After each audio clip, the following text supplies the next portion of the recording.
قیامت کې با دا الله عدالتي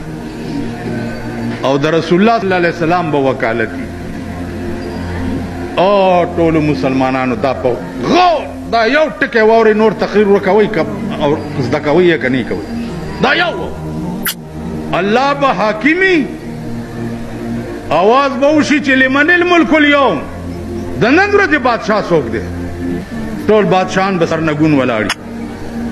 आवाज به وشي چې لله الواحد القهار د نن ورځې بادشاه هغه یو دی چې نن ډېر په قهر دی د الله به عدالتي او د رسول الله صلی الله علیه وسلم به وکالتي رسول الله صلی الله علیه وسلم به یو ریټ وکي ریټ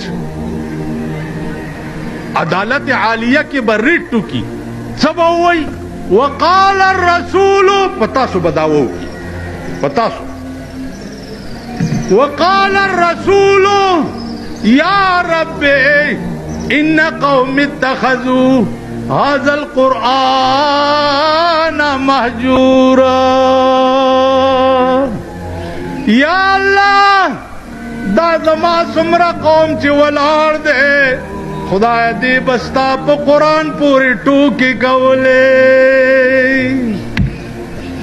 دا رټ به در باندې په قیامت کې خدای کوي رسول الله کوي نو چې پیغمبر رټ کوون کوي او خدای غوندې عادل بادشاہي هغه رټ به نامنظوري که منظور به نو ستاسو به سان جان د قرآن تجون نه وقف کولو باندې با